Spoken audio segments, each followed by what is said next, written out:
Sejam muito bem-vindos ao canal. Afinal, o que somos nós? Assistam agora a segunda parte da entrevista da Ulda, onde ela continua a contar sobre a sua experiência e também responde as muitas perguntas que fizemos. Se você ainda não assistiu a primeira parte, clica no link aqui em cima, confere lá e depois você volta aqui para conferir a segunda. Bom proveito!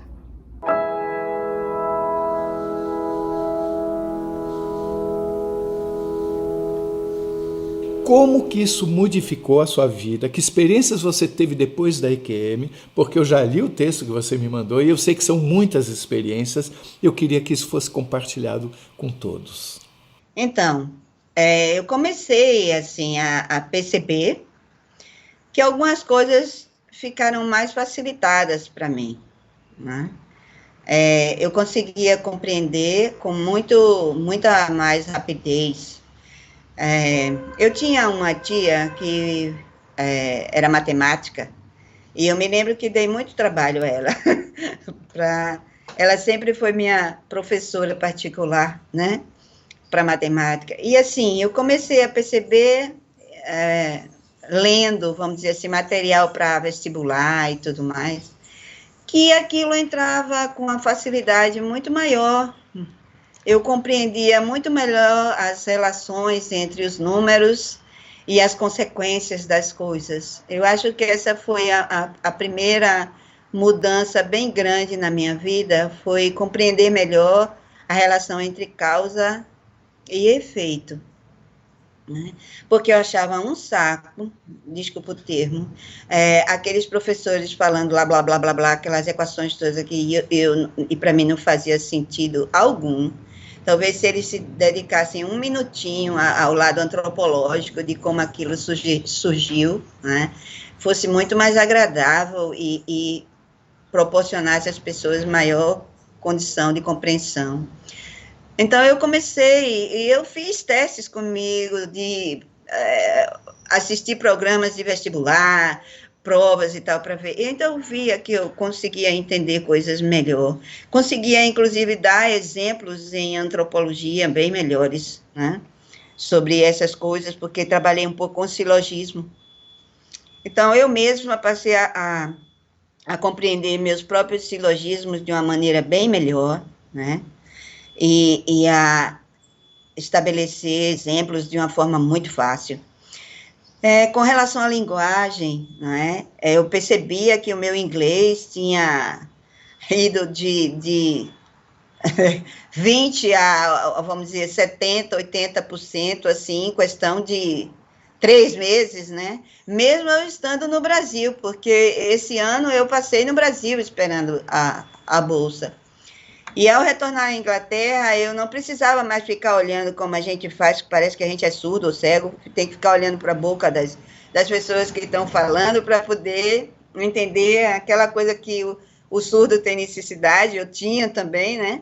Então, eu parei um pouco de ver isso, né?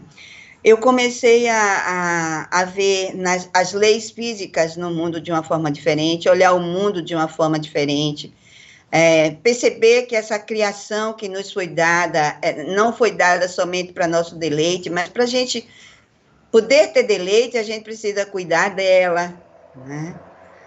Cuidar disso. E tive algumas experiências com isso, fortíssimas. É como se eu tivesse passado um ano inteiro num lugar, fazendo um treinamento intensivo de melhoria do estado de consciência, né? Eu captava coisas antes, eu percebia que as pessoas iam fazer assim antes. Até hoje eu tenho uma doença que as minhas amigas dizem, menina, que agonia é essa? A gente está andando e eu estou dizendo, olha, cuidado com aquele buraco ali, cuidado quando atravessar a rua, cuidado quando...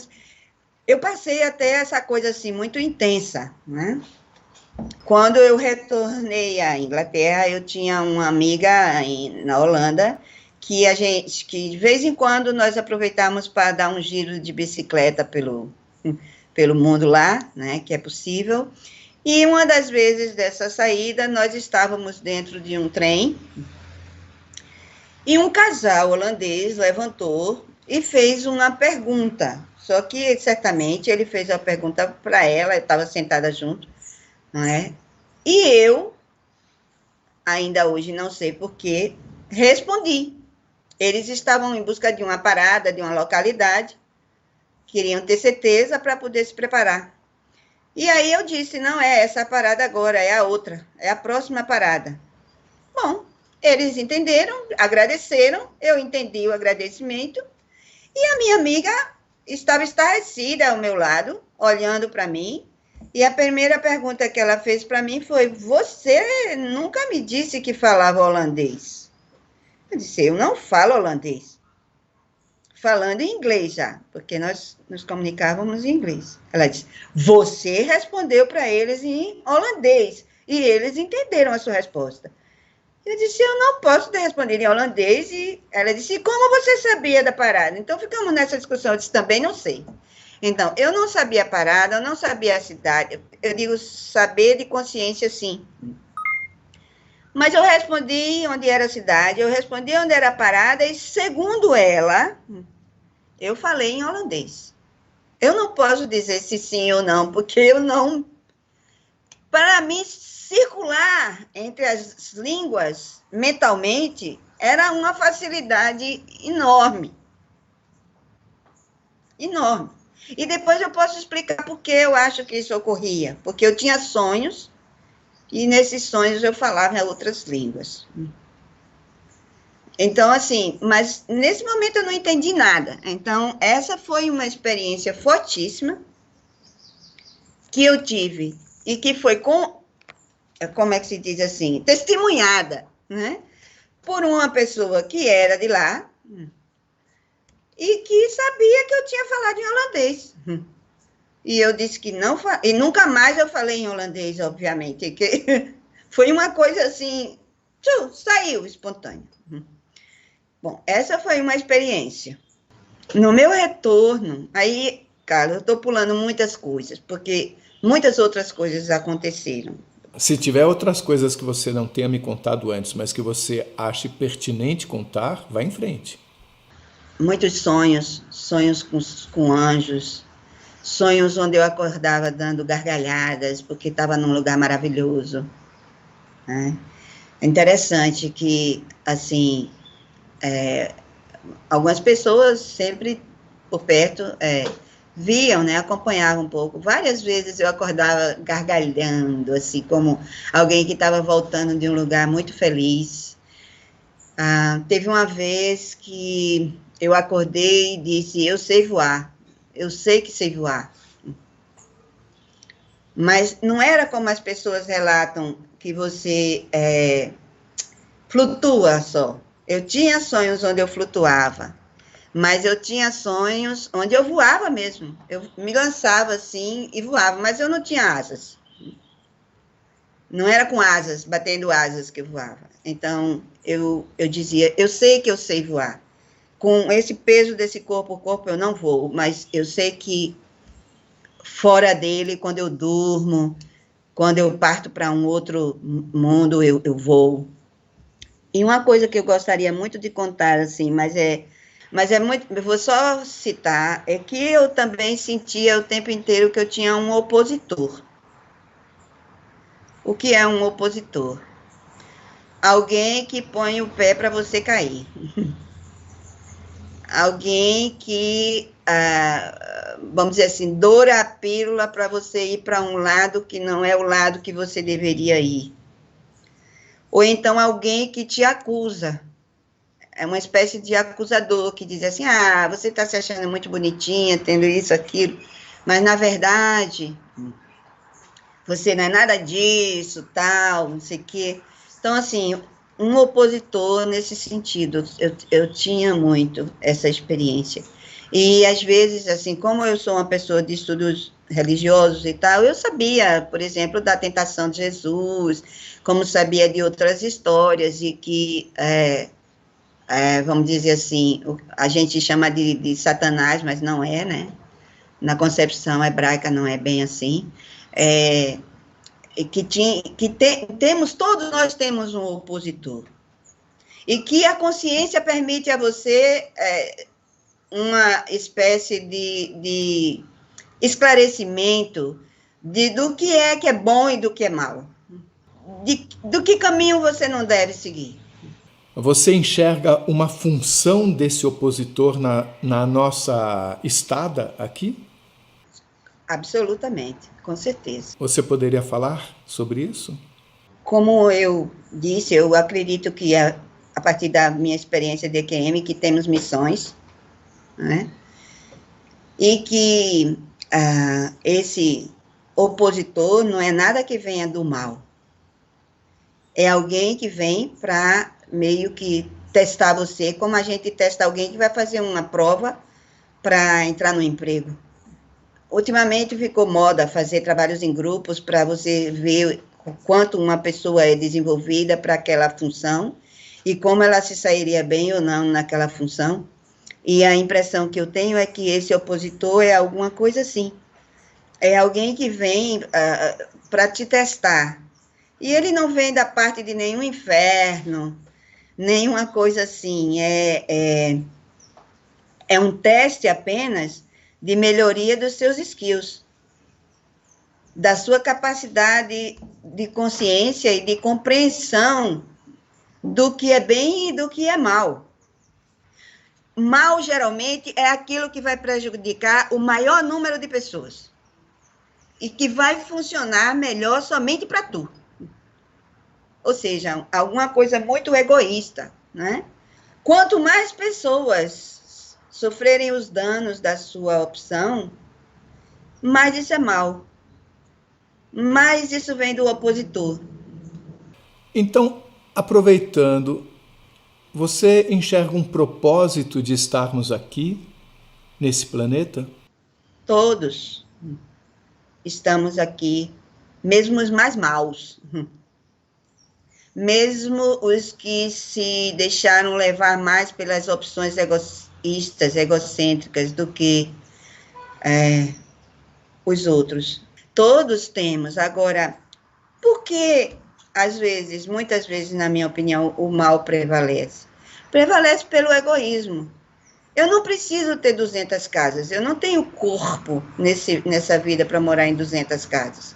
Mas qual seria o propósito de nós estarmos aqui, ocupando esse corpo na Terra, cada um de nós? Qual o propósito de nós estarmos aqui? Sermos felizes, Carlos.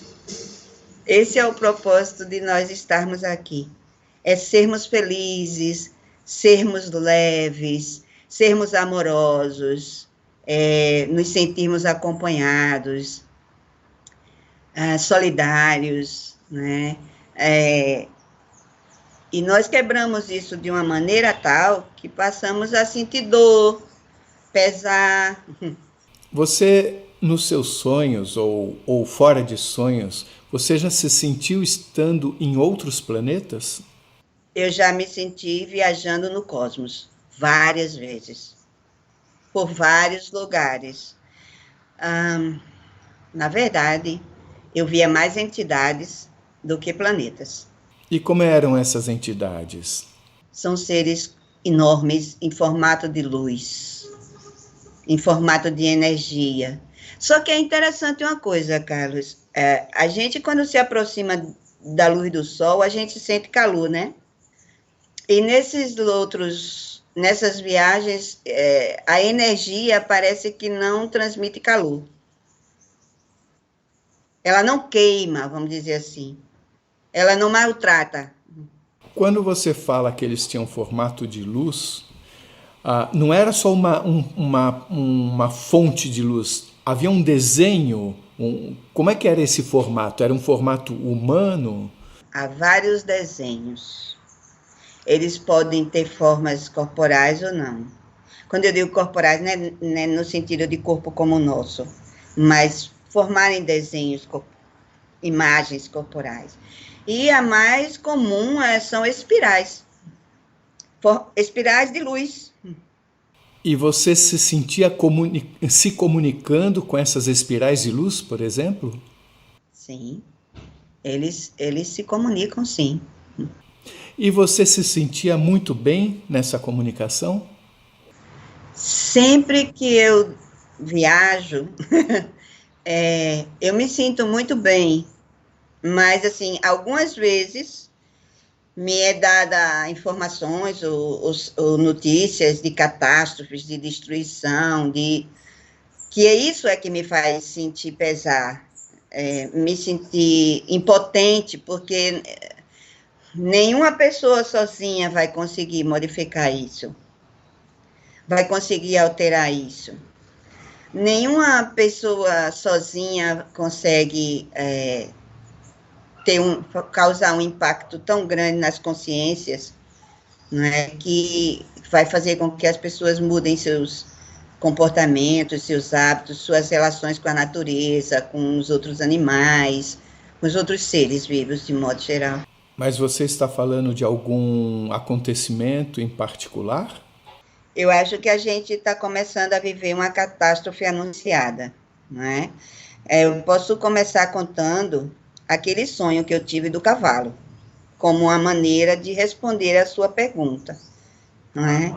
Eu, quando retornei à Inglaterra, fui morar num college londrino, que chama Lilian Penson Hall, e no meu quarto, uma vez, assim, hora de dormir já, eu vi uma espécie de holograma na parede. Eu digo holograma hoje, porque na época eu iria dizer uma televisão na parede, né? Mas hoje, como a gente já conhece essa experiência de holograma, né, devido ao estado de consciência avançado,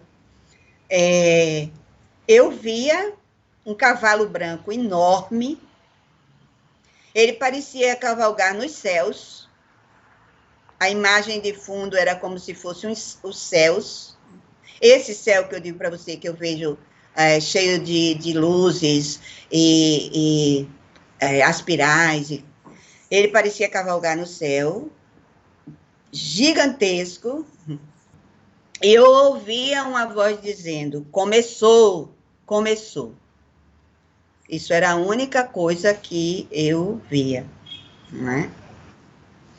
91 para 92, né? Então, assim, esse foi no primeiro ano que eu tive bolsa e estava lá. E outra coisa, hein? Meu quarto ficava todo iluminado.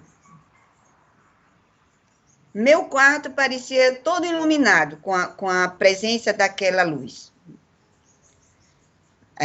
Talvez quem estava de fora pensou que eu acendia a luz.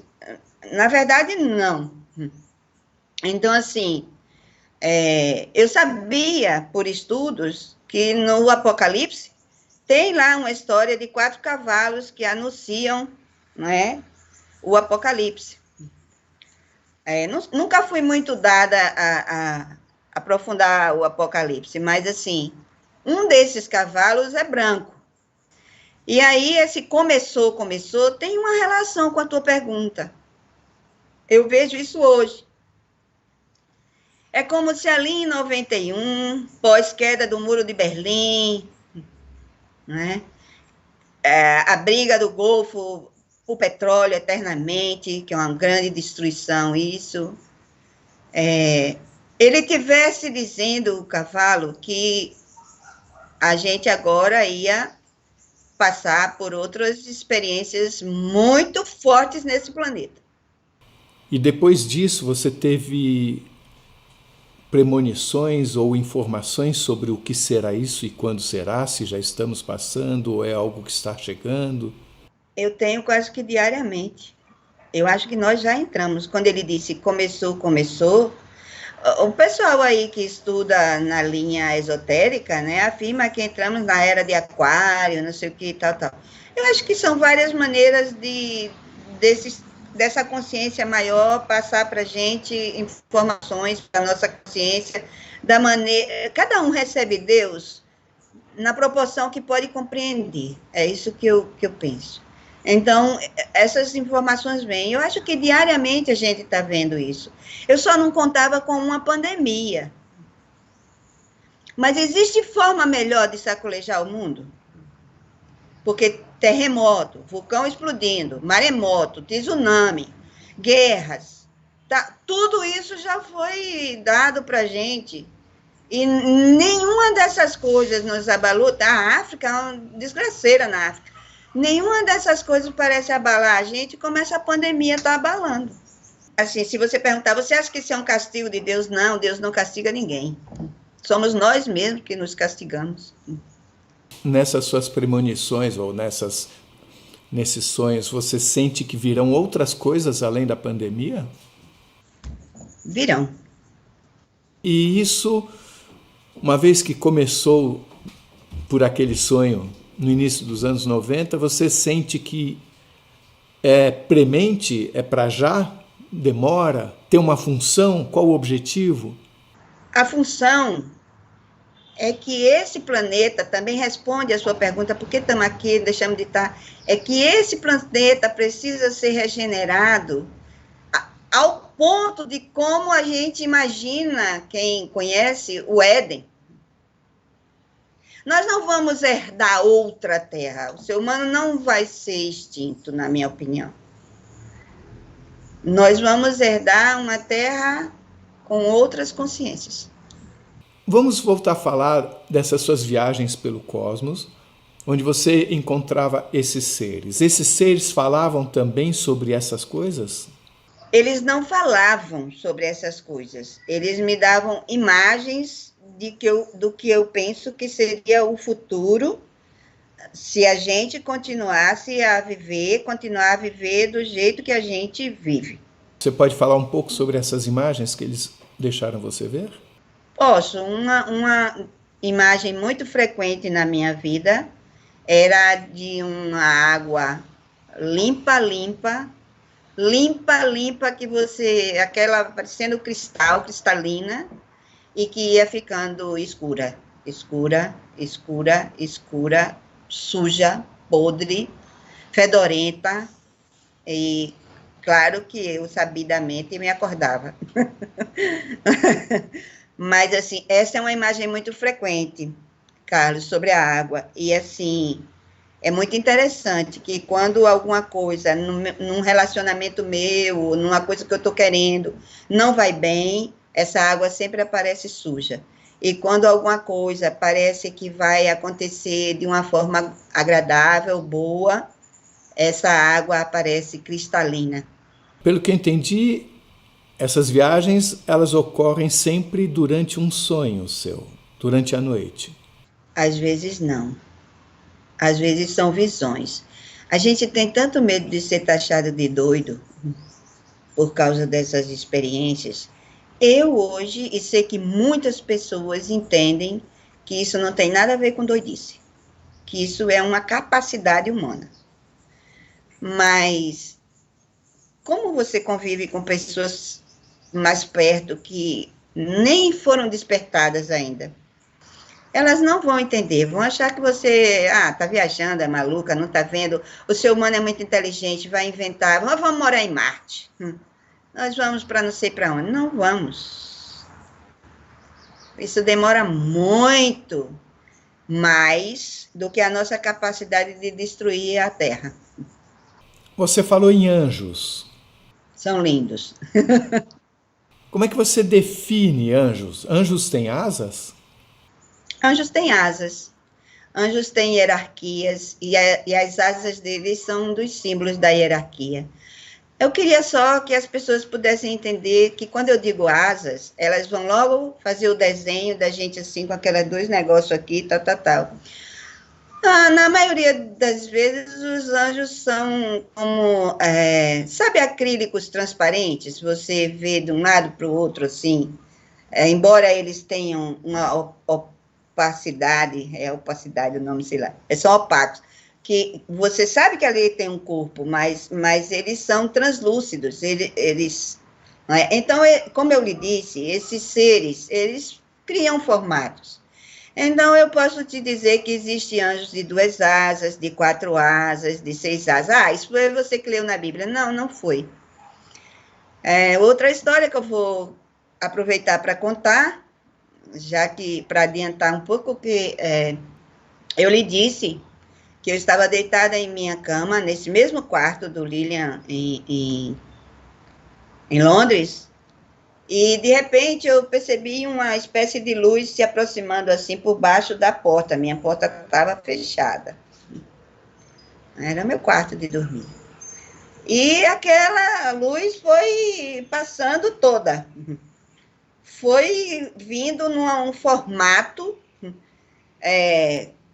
que a gente diria humano, né? Aquela coisa de com olho, com nariz, com boca, tal, braços, né? Mas era luz, absolutamente luz. Essa luz que eu estou dizendo para você que é translúcido, uma coisa que feito um acrílico que você passa, um cristal que você vê do outro lado, mas assim, era uma luz, mas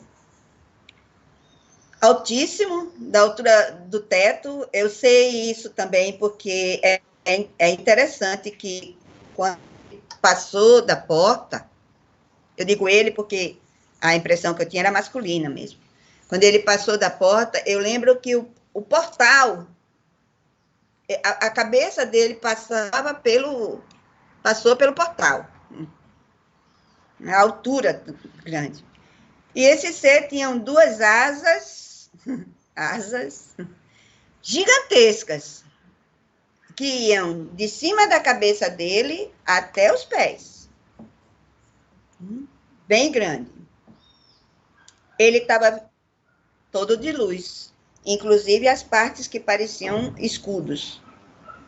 Ele tinha uma luz dourada, feito um escudo na frente, e uma luz prateada, feito um escudo atrás. Oi, como você sabe das costas dele se você estava na frente dele?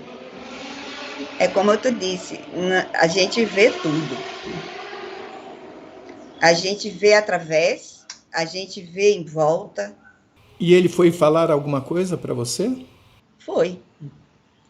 Ele me disse que eu não tivesse medo. Eu estava me acabando de medo, Carlos. Eu estava apavorada com todas essas experiências, sem poder relatar muito, contar. Ele foi dizer a mim que eu ia sair dali, de onde eu estava, eu ia morar no outro lugar, mas que eu não me preocupasse, que eles, ele falou no plural. Hoje eu sei que em hebraico a terminação em é plural. Eles estariam comigo. Eu não seria, eu não tivesse medo. Eu não estava abandonada.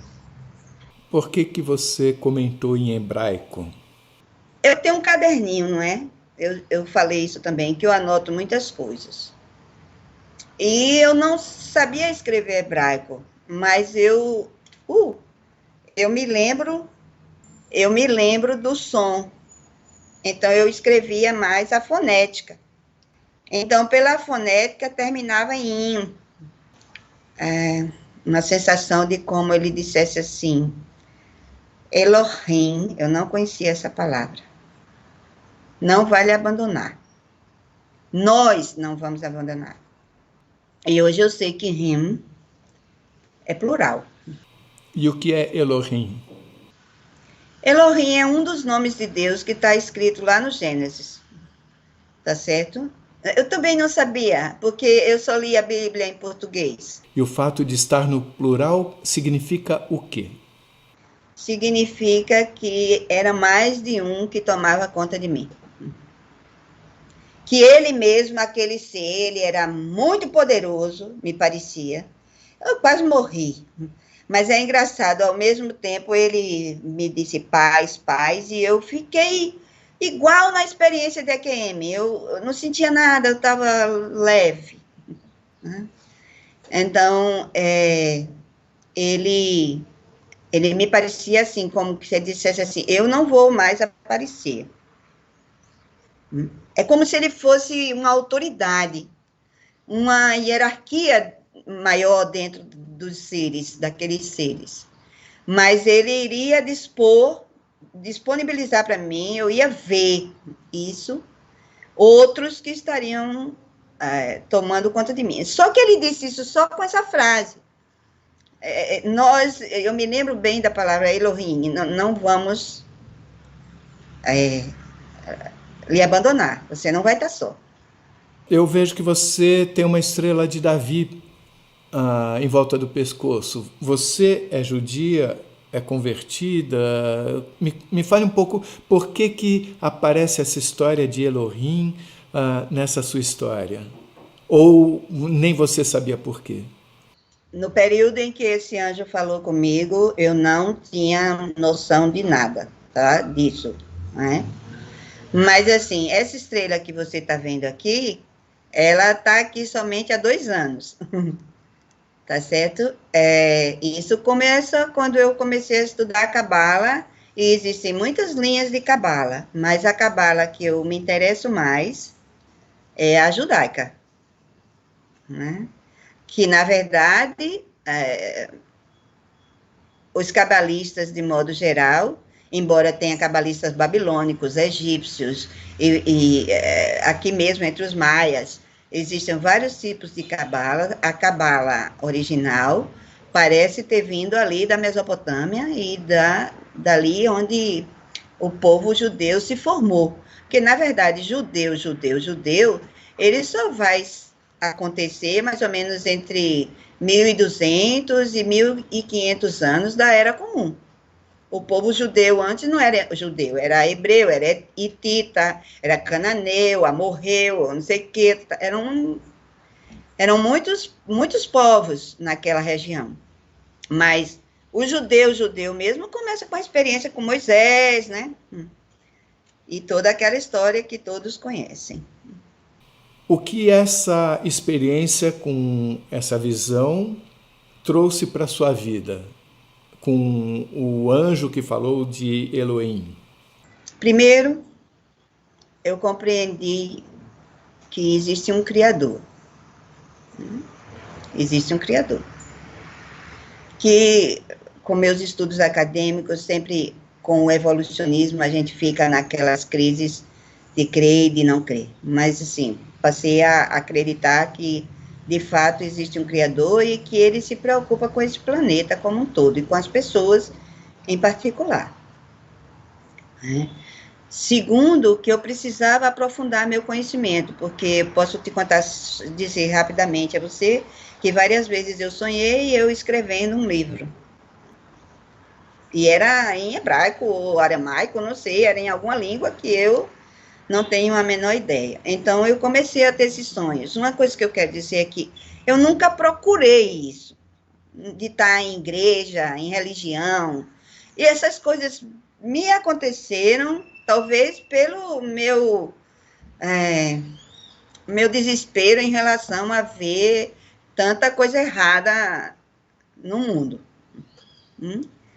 Então, elas vieram a mim, não foi eu que fui a elas. E era até difícil explicar para alguns amigos protestantes, porque eles botam isso sempre na conta do demônio. E esse demônio não existe.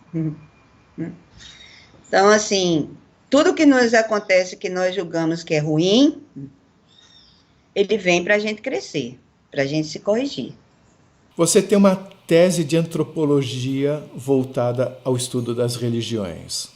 E você teve um número enorme de experiências. Como é que hoje você enxerga o papel das religiões? Religião, para mim hoje, é uma coisa que nós vamos criar um sistema de controle de Deus. Nós vamos criar um sistema onde nós, donos da única verdade existente no mundo, principalmente os fundamentalistas fazem isso, vamos fazer coisas que façam com que Deus mude seus propósitos ou modifique as coisas que eu considero ruins na minha vida. É assim que eu vejo as religiões hoje. Elas, de alguma forma, podem ser um caminho para algumas pessoas que, de fato, se abrem para melhorar suas consciências, conseguirem atingir isso. Mas, de modo geral, essas pessoas muito conscienciosas, elas permanecem pouco dentro dos grupos religiosos. Quando eu digo religiosos, estou falando das instituições mesmo, das instituições religiosas. Então, a sua pergunta foi o que eu acho das religiões hoje. Eu acho que as religiões podem ser bons caminhos se você tem bom coração. Mas se você procura religiões, como algumas pessoas procuram, para melhorar dinheiro, achar o namorado, a namorada, o casamento, comprar um carro novo e não sei o que mais lá.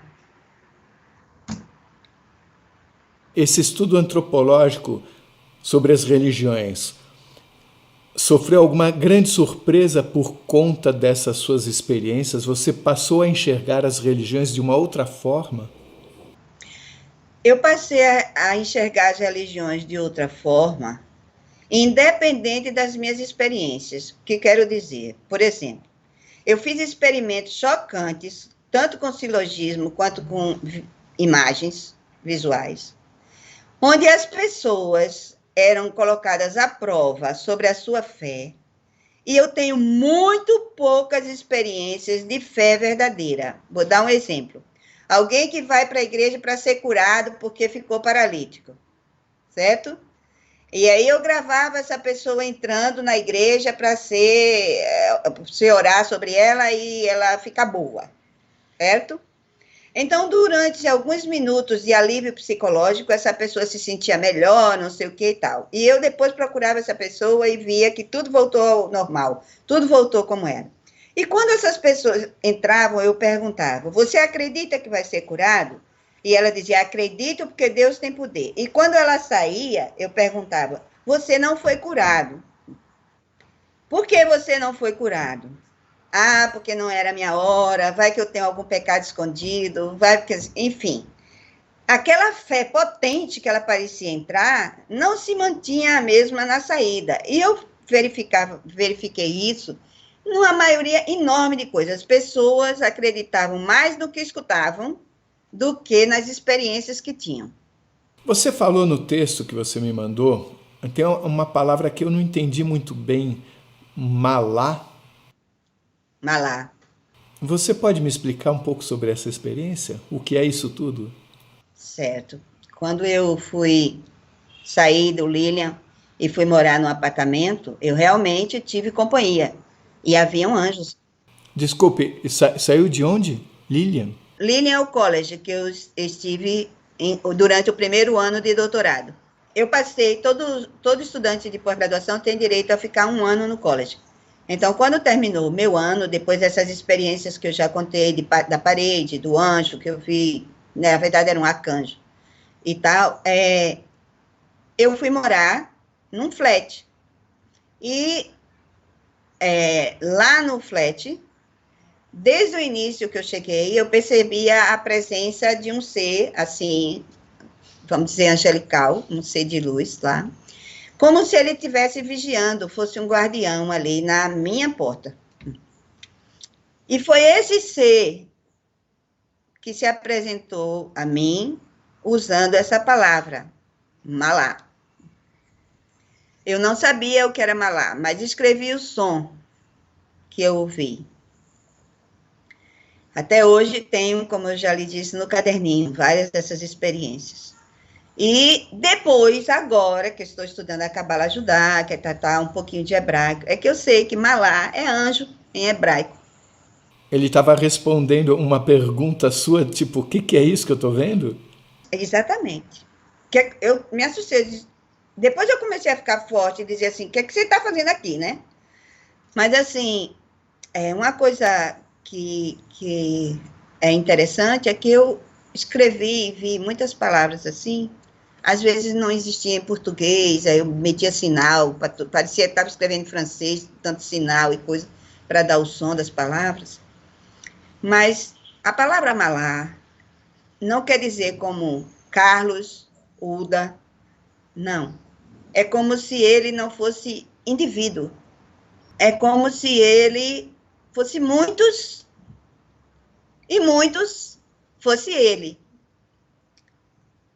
Hoje eu acho que a gente também é um pouco assim. Quando as pessoas contam aí relatos de que lá em cima, onde elas estão, eu digo em cima, sei lá por quê, porque não tem em cima, nem embaixo, nem de lado. Mas assim, quando elas estão nessa experiência, elas dizem que fazem parte de uma coisa só. A impressão que eu tenho é que o anjo estava me dizendo uma coisa assim. É como se eu perguntasse a você seu nome e você me dissesse sua profissão. Sou físico. Ou seja, como eu, tem muitos outros. Ou eu dissesse assim, sou psicóloga, como eu, tem muitos outros. Mas não era só esse tipo de explicação, é como se ele estivesse falando que ele é o coletivo também e o coletivo é ele? É. E que ele estava ali com uma função específica, assim como nós estamos aqui com uma função específica. Você falou que aquele ser que você viu antes era um arcanjo. É. Eu não estudo muito isso, mas eu sei que tem nomes diferentes. Você sabe qual era? A maioria das pessoas diz que não é hierarquia lá, mas há. A hierarquia não está relacionada com o que nós relacionamos aqui. Se eu sou pobre, rica, vivo bem, tenho carro, não está relacionada com isso. A hierarquia de lá é muito diferente. A hierarquia de lá está na função e na grande responsabilidade que você tem por estar naquela função. Se eu sou um arcanjo, eu tenho uma responsabilidade. Não é que eu sou melhor do que os outros, mas é que eu tenho uma responsabilidade, foi me dada. Sabe aquela coisa que Jesus diz, a quem muito foi dado, muito será pedido? É mais ou menos essa linha. Então, é como se a sua responsabilidade fosse muito maior. É mais nesse sentido do que no sentido de poderes, de posse, de poder modificar destino. Anjos não têm livre-arbítrio. Como? Anjos não têm livre-arbítrio. E nós temos. Nos foi dado aqui. Nenhum livre-arbítrio, se eles estão cuidando, eles não têm em algum momento que decidir se é por um lado ou por outro? Isso é estratégia, não é livre-arbítrio. Aquele arcanjo, ele disse o nome dele para você? Disse, mas eu não posso dizer. Você falou em imagens geométricas fora daqui, você via, eu imagino que você estava se referindo, por exemplo, às espirais ou outras figuras que você via. Quadrados, retângulos, triângulos, tem vários formatos. Tudo é matemática. Eram existências. Essas figuras eram existências, eram como você enxergava algumas existências. Existências. Eternas. Eternas, mas são existências. Um dos depoimentos do canal, o título é Tudo é Matemática. Você sente dessa forma? Eu não sei se você sabe, Carlos, isso também eu estou aprendendo, viu? Faz pouquinho tempo que eu estou estudando cabala e coisa e tal. Mas o alfabeto hebraico, as 22 letras, elas não são apenas letras, elas são números. Você tanto pode lê-las como letras, como você pode lê-las como número. E existem muitas pessoas que as estudam para entender qual o segredo que está, o mistério que está ali por trás daquelas letras. Então, diz os estudiosos cabalistas, né, que o mundo foi criado, o mundo, quando eles falam o mundo, é o universo, foi criado a partir dessas letras. E como agora a gente sabe que elas também são números, eu ouso dizer que tudo é matemática. No seu documento que você me mandou, tem uma frase que me chamou muito a atenção, que é: a criação humana não existe. O que existe é a evolução da capacidade humana de revelar o que já está aí. Isso significa o quê? Que, na verdade, todas as invenções já existem em outro lugar e que nós estamos, pouco a pouco, acessando-as? Todas as invenções já existem num estado de consciência que você só alcança bruscamente, por exemplo, numa experiência de EQM. Todas as coisas já foram criadas desde o princípio. E nós precisamos, quando nós temos uma invenção nova, na verdade, nós estamos acessando pela consciência alguma coisa que já está aí. E que já está aí, mas não no mundo físico. Não foi revelada. Não foi trazida para o mundo físico. É como se você fosse capaz de transformar em algum momento todas essas energias em condições materiais. Dentro desse processo de amadurecimento para que nós consigamos acessar essas informações, você enxerga que nós experimentamos a vida aqui mais de uma vez?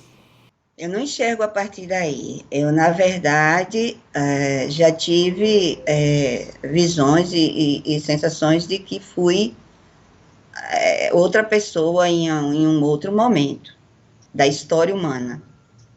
Né? Eu tenho isso como uma experiência bem forte. Você se incomoda em nos contar um pouco dela? Não, algumas vezes eu já tive visões e até procurei viver um pouco essas experiências que não foi bom. Não é muito aconselhável você fazer isso, de querer saber mais sobre aquela pessoa que eu possa ter sido, né?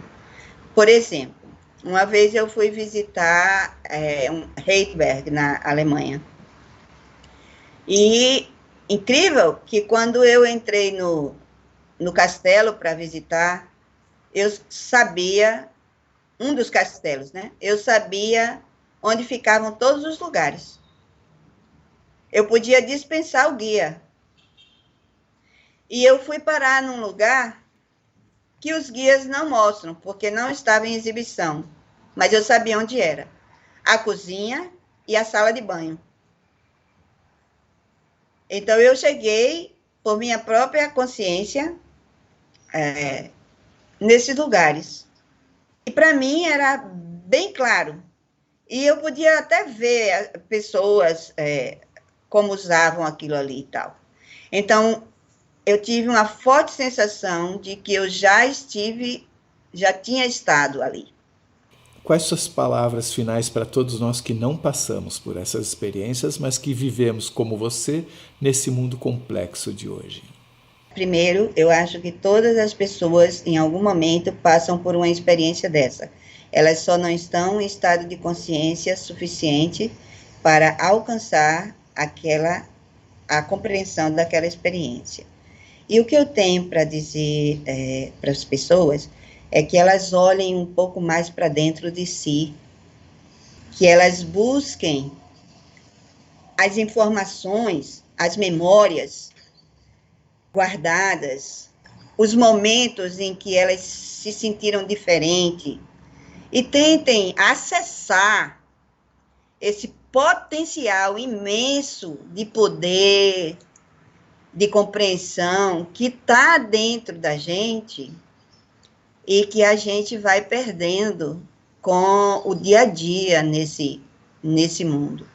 Eu acho que a pandemia nos traz uma coisa nova. É um preparo para esse novo começar. Está começando. Começou. Se você gostou, por favor, se inscreva no nosso canal. Dê muitos likes, faça comentários, compartilhe com seus amigos. Toca o sininho que você sempre fica sabendo assim que chega vídeo novo. E se você tem alguma dúvida ou passou por uma EQM e gostaria de compartilhar a sua história com esse mundão, escreva pra gente. O nosso e-mail é afinal.oquesomosnós@gmail.com. Essa é uma nova fronteira do conhecimento humano. Vamos juntos atravessá-la?